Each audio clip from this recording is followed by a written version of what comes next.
देखिए, middle east में शांति की कोशिशें अब एक बार फिर से बिखरती हुई नजर आ रही हैं और इस बार संकेत बेहद गंभीर है। अमेरिका और ईरान के बीच होने वाली दूसरी दौर की वार्ता शुरू होने से पहले ही ठंडी पड़ गई है। ईरान का एक तरफ साफ इंकार इस बात का संकेत भी दे रहा है कि अब बातचीत नहीं बल्कि टकराव की जमीन तैयार हो रही है।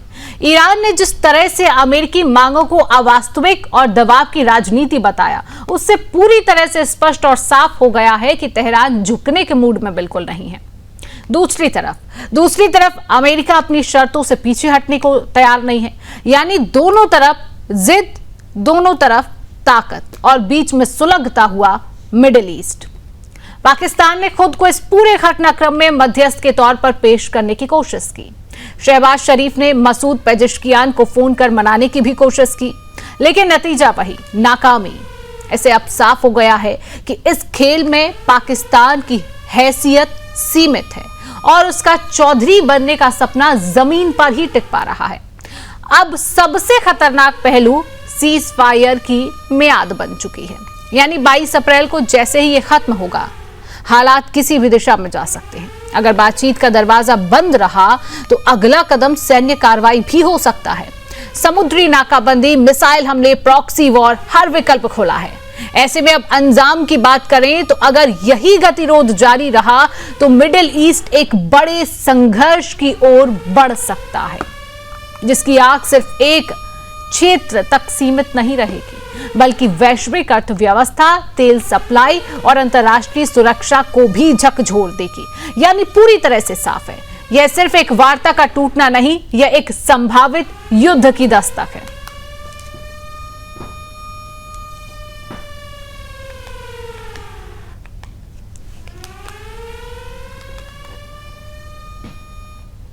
तो आज इसी विषय पर करेंगे चर्चा करने के लिए हमारे साथ पैनलिस्ट जुड़ चुके हैं। परिचय आपसे कराऊंगी, हमारे साथ रक्षा विशेषज्ञ कमांडर भूषण दीवान सर है। सर, बहुत बहुत स्वागत आपका सुदर्शन न्यूज में।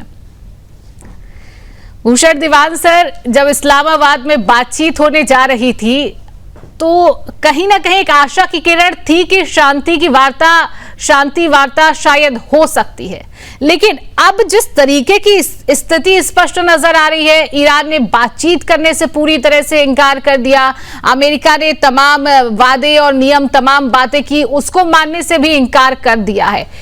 अब स्थिति क्या स्पष्ट नजर आ रही है? क्या ये संघर्ष अब लगातार जारी रहेगा? आने वाली स्थिति किस तरीके से होगी, क्योंकि हॉर्मुज़ स्ट्रेट भी पूरी तरह से बंद कर दिया गया है? क्या स्थिति नजर आ रही है सर? बातचीत तो संभव नहीं है जी। धन्यवाद शिवांगी जी, जय हिंद आपको और आपके दर्शकों को। मेरी समझ में ये एक अमेरिका के हवाले से सोची समझी चाल है।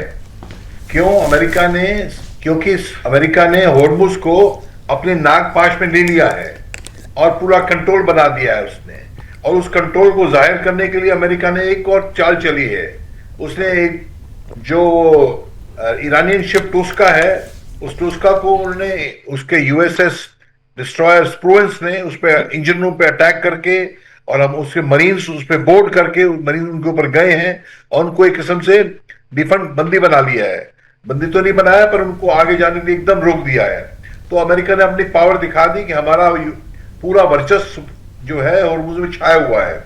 तो अभी हम उसके साथ उन्होंने क्या किया, अमेरिका ने बढ़ चढ़ के मांगे रखी हैं और जो मांगे ईरान तो बिल्कुल मानेगा ही नहीं। ईरान ने पहले ही कह दिया है कि न्यूक्लियर का और आपका इनरिचमेंट वाली बात है, हॉर्मुज़ में भी कंट्रोल छोड़ो, बैलिस्टिक मिसाइल खत्म करो, ये सब बातें। ये तो ऐसा हुआ ना, मैंने आपका मकान किराए पे लेना है और मुझे पता, देखिए जी, नहीं शिवांगी जी, मैं तो मेरी आदत बनी हुई है, मैं नहर के आसपास चहलकदमी करता हूँ सुबह सुबह। एक काम करें, घर के पास एक नहर खुदवा दें। क्या बात कर रहे हो, मैं नहर नहीं खुदवा सकती? अच्छा, फिर आपको मकान देना है नहीं किराए पे। इस टाइप से ब्लेम कर रहे हैं ईरान को वो, ताकि वो बता सकें कि हमारा तो वर्चस्व पूरा छाया हुआ है, ईरान जो है अनरीजनेबल हो रहा है। तो इस टाइप से 2-3 महीना चलने देंगे, ये ऐसा करेंगे, पर 2-3 महीने के पहले भी हो जाएगा। क्यों? अभी ड्रोन्स भेजे नहीं ईरान ने। ईरान तो कह रहा है कि आपने ये इंटरनेशनल पायरेसी की है। अभी वो ड्रोन्स जो किए हैं, बट वो जो अमेरिकन वॉरशिप इतनी है, एक वॉरशिप को हिट करेगा ड्रोन, या कोई या जो अमेरिका हाइपरसोनिक मिसाइल दे रहा है ईरान को, जो पहाड़ी के ऊपर से फायर भी हो सकती हैं, उसके चलते कोई अमेरिकन वॉरशिप को हिट होता है तो मामला बहुत भारी हो जाएगा, क्योंकि एक डिस्ट्रॉयर जो प्रूवेंस है तो 250-300 इसमें आदमी होते हैं डिस्ट्रॉयर पे, अगर सपोज उसी में हिट होती है या किसी और पे होती है तो बात बढ़ जाएगी। तो ये मतलब गेम खेल रहे हैं, एक जुआ खेल रहे हैं ट्रंप साहब। और क्यों? अगर ये समझते हैं ईरान चुप हो जाता है, खास डैमेज नहीं कर सकता, तो हम अपनी जनता को दिखा सकते हैं कि हम तो छाए हुए हैं, ईरान मानता नहीं है, और ऐसे ही 2-3 दिन चलाएंगे, क्यों खर्चा भी इनके लिए खर्चा नहीं है, अब तो शिफ्ट पड़ी हुई है, हम तो ईरान को दबोच के बैठे हुए हैं, ईरान नहीं मानेगा तो जैसे किले का होता है ना, किले को घेरा कर लिया हमने, जब तक मानेगा नहीं तो हम किला घेर के रखेंगे। ये टाइप की चीज इस टाइप की चीज खेल रहे हैं वो, और डिमांड बढ़ के कह रहे हैं बॉम्बार्ड कर देंगे, उड़ा देंगे, ये कर देंगे। ये मतलब ये है कि खाली एक दिखावा है और अपना वर्चस्व को साबित करने का। ईरान इसको किस टाइप समय तक, और ईरान को सपोर्ट करने वाला तो रशिया भी है, ईरान को सिर्फ चाइना भी है, कब तक ईरान ऐसे दब के चलता रहेगा, ये मुश्किल है, चलता रहेगा, बात बहुत बिगड़ जाएगी, जैसे आपने भी कहा। बिल्कुल, कहीं ना कहीं अमेरिका अपना दबदबा बनाने की कोशिश में है, और माइंड गेम मैं इसको कह सकती हूँ। ट्रंप जिस तरीके से दिमागी खेल खेल रहे हैं। हमारे साथ विदेश मामलों के जानकार लक्ष्मी नारायण राव जी जुड़ चुके। सर, बहुत बहुत स्वागत आपका सुदर्शन न्यूज में। लक्ष्मी नारायण जी, जिस तरीके से सर अभी स्थिति स्पष्ट नजर आ रही है, ईरान का मना करना, अमेरिका का तमाम बातें कहना, ईरान से तमाम नियम कहना, और उससे पूरी तरह से ईरान का इनकार कर देना। एक तरफ ये समझ में आ रहा है कि इससे पहले ट्रंप ने तमाम बयानबाजियां की हैं, तमाम बातें उन्होंने कही, कई बार वो प्रेस कॉन्फ्रेंस करते हुए नजर आए। भूषण दीवान सर जिस तरीके से कह रहे हैं कि अमेरिका जो चाह रहा है, ट्रंप जो चाह रहे हैं कि अमेरिका का दबदबा बना रहे और पूरी दुनिया देखे कि ईरान झुक गया है, तो किस तरीके का डोनाल्ड ट्रंप माइंड गेम यहां पर खेल रहे हैं? क्या हम इसको माइंड गेम, क्या मैं ये शब्द सही इस्तेमाल कर रही हूं? सर, आपसे समझूंगी मैं ये। माइंड गेम तो है ही, माइंड गेम तो इनका जो आर्ट ऑफ डील का जो बोलते हैं, मैं डील बहुत अच्छा कर सकता हूँ। हाँ। यह डील होगा, वही जो इनका जो सिस्टम है, वही जो रियल एस्टेट बिजनेस है, उसमें लोगों को ब्लैकमेल करना, उसके ऊपर प्रेशर डालना, ये सारे टेक्निक्स है वो यूज कर रहा है। इसमें क्या है कि ईरान वाले भी झुकने के लिए उतना तैयार नहीं है। उनको भी मालूम है कि अमेरिका का पोजीशन में क्या वीकनेसेस है। अगर ईरान ये खेल लंबा नहीं खेल सकता तो अमेरिका भी लंबा नहीं खेल सकता। और अमेरिका ये जो अभी जो अटैक किया है, जो ईरान के जो शिप है, वो एक्चुअली एनर्जी का जो शिप नहीं है, उसमें गैस, ऑयल एंड गैस का शिप नहीं है, वो कंटेनर शिप है। उसके ऊपर उन्होंने अटैक करके एक बोल दिया कि ये कोई रेस्ट्रिक्टेड आइटम्स लेके जा रहा है, जिसके ऊपर सैंक्शंस है, वो ड्यूअल यूज आइटम्स लेके जा रहा है, ऐसा उन्होंने बोल दिया है।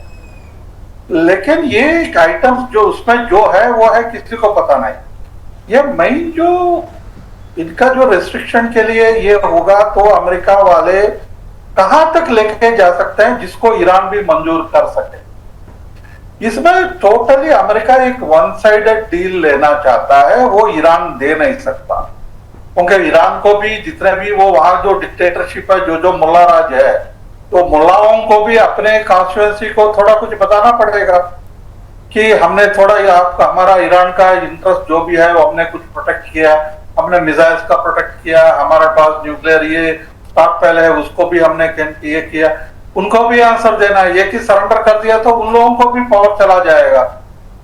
तो जो ईरान मान नहीं सकता वो ये अमेरिका मांग रहा है, और इसके वजह से ये होता नहीं है। और ऐसा भी नहीं है कि पूरा अमेरिका का पोजीशन एक तरफ है। अमेरिका का जो वाइस प्रेसिडेंट और इन लोगों के बीच में इंटरनली जो ओपिनियन अलग अलग है उसमें भी चल रहा है। लेकिन सबसे प्रॉब्लम क्या है कि ट्रंप का ईगो बन गया है, उनको कुछ ना कुछ तो सक्सेस दिखाना है। ट्रंप ने हमने इंडिया पाकिस्तान के ऊपर मैंने ये शांति करवा दी, ऐसा कि अभी बकवास और एक बार भी बोला है। हमने 30 लाख का इतना लोगों को, 3-4 करोड़ लोगों को मैंने लाइफ बचाई है, ये भी उन्होंने बकवास बोला है। तो ये सिर्फ एक ट्रंप का अपना ईगो का, अमेरिका छोड़ के ट्रंप का अपना ईगो का विषय बन गया है। ये उनके खुद के ईगो के वजह से ये चल रहा है, लेकिन इसके वजह से ये जो नुकसान होगा वो अमेरिका को ही होगा लॉन्ग टर्म में। अभी तक जो सिचुएशन है कि अमेरिका और बाकी देशों का जो रिलेशनशिप है बिल्कुल वो भी बहुत खराब हो गया है। और ईरान ने को भी हमने, ईरान का अम्बेसडर इंडिया में जो है, ईरान का अम्बेसडर, उसको भी हमने समन किया है, उसको भी थोड़ा वार्निंग दिया है कि आप थोड़ा इसमें शिप्स के ऊपर आप अटैक करना, ये सारे चीजें कर दो, क्योंकि अभी 2 शिप्स जिसके पास गैस और ऑयल गैस का जो है वो भी अब फंस गए हैं और घुस गए। बिल्कुल, और कहीं ना कहीं उससे पूरी तरह से अर्थव्यवस्था पर भी, देशों की अर्थव्यवस्था पर भी असर इसका पड़ रहा है। अगर ऐसी ही स्थिति बनी रही तो आगे कह पाना बहुत मुश्किल होगा, क्योंकि बहुत देशों की अर्थव्यवस्था ऐसे टिकी हुई है। हॉर्मुज़ स्ट्रेट का बंद होना, नाकाबंदी होना, कई देशों को ये प्रभावित करता है। दीवान सर, आपसे समझूंगी, दूसरे दौर की वार्ता क्या लग रहा है? अगर दूसरे दौर पर वार्ता होती है दोनों देशों के बीच, तो फिर से क्या कोई संभावना बनेगी, या फिर ये स्थिति इस तरीके की जो अड़ियलपन है, जो जिद है, वो बनी रहेगी?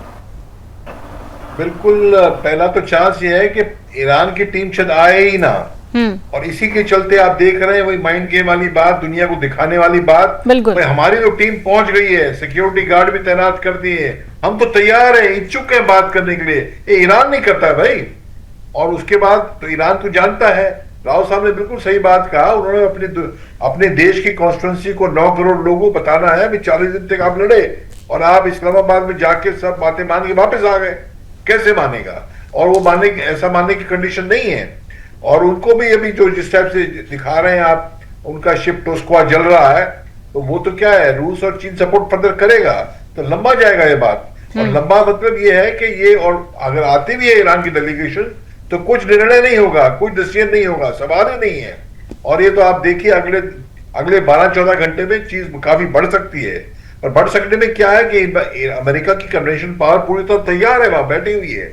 और नेतन्याहू ने अभी स्टेटमेंट दिया रिसेंटली, 10-15 मिनट, आधे घंटे पहले जब टीवी पे अनाउंसमेंट था कि कुछ बहुत भारी होने वाला है और ये सब चीजें बदल जाएगी। तो यही है, अभी तो उन्होंने नागपाश डाल दिया है। मैं तो आपकी चैनल में कहा था 11 अप्रैल को जब दो अमेरिकन जहाज अंदर भेज दिए थे स्ट्रेट ऑफ हॉर्मुज़ से, वो विश्वासघात वाला काम किया। उधर बात हो रही है इस्लामाबाद में, इधर से आपने जहाज भेज दिए और उसको धीरे धीरे इतना बड़ा बेड़ा खड़ा कर दिया आपने, जो पहले अगर होता तो। इसलिए मैं नहीं समझता हूं ईरान किसी भी चीज को विश्वास करेगा अमेरिका की और उनसे बात करेगा, चाहे उनकी कितनी भारी डेलीगेशन आ जाए। ये ट्रंप कई दिन से कह रहा है मैं तो खुद भी इस्लामाबाद आ जाऊंगा, ये तो ईरान ही खराब कर रहा है, मैं तो झुकने को तैयार हूं। दीवान सर, अगर बात नहीं होगी तो सॉल्यूशन कैसे निकलेगा? आगे क्या सॉल्यूशन है इस बात का? अगर दोनों ही देश नहीं झुकेंगे तो फिर क्या स्थिति आएगी?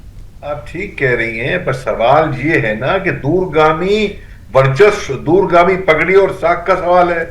ये अमेरिका की धज फिट लग चुकी है और अभी जो आ गया है अमेरिका थोड़े ऊपर कंडीशन में आ गया है। ईरान की गलती हो गई, ईरान ने 11 अप्रैल में बैठ के आगे आ गए।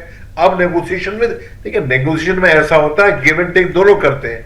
अब फिर वर्चस्व में अमेरिका आ चुका है क्योंकि उसने इतने 25 जहाज खड़े कर दिए वहां पे, 10,000 मरीन खड़े किए हुए हैं, ऊपर से धमकी दे रहा है आपको तबाह कर देंगे, पावर प्लांट, ये सब। तो क्या होगा? मैं तो ये समझता हूं, अगर आप पूछे तो मेरी समझ में तो ये है कि जो यूरोप के देश है जो बहुत दुखी है और जिनका एक क्रेडिबिलिटी, विश्वसनीयता है, मेरे को लगता है पाकिस्तान को हटा के वो जो देश जो है इस बीच में आए, सुलह करें तो दुनिया को बचा लें।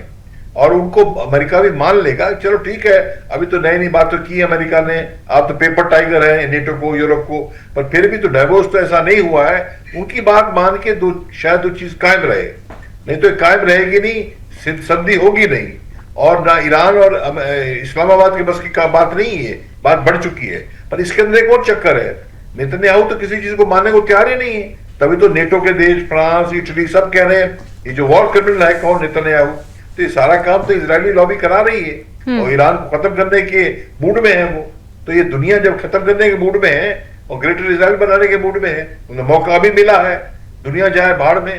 तो ये बात हो रही है ना, आप बिल्कुल ठीक कह रही हैं। हॉर्मुज़ जितना दिन बंद रहेगा तो ये तो दुनिया त्रासदी में जा रही है, त्रासदी तबाही की ओर जाएगी। बिल्कुल सर, तो क्या ये लगे लक्ष्मी नारायण सर कि युद्ध अभी भी कंटिन्यू चलेगा? अगर दूसरे दौर की वार्ता जिस तरीके से ठप नजर आ रही है तो युद्ध कंटिन्यू रहेगा, जैसे कई देश प्रभावित होंगे, क्योंकि सॉल्यूशन तो कुछ नजर नहीं आ रहा है। जी नहीं, सॉल्यूशन तो नजर नहीं आ रहा है। इसका मेन रीजन क्या है कि ट्रम्प को पता नहीं है वो क्या चाहता है। वो जीतना चाहता है, लेकिन वो जीत क्या है, किस बात को वो जीत मानते हैं, किसी को पता नहीं है।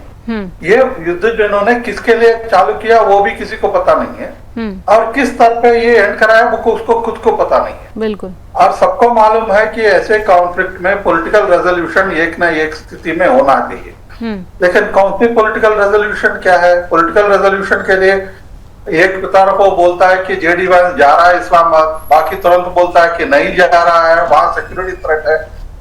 कि क्या आपको कौन जा रहा है कौन नहीं जा रहा है इसके ऊपर भी आपको कोई कंट्रोल नहीं है। बिल्कुल। तो कोई उसका सर्टेनिटी नहीं है, तो ऐसा कैसे होगी?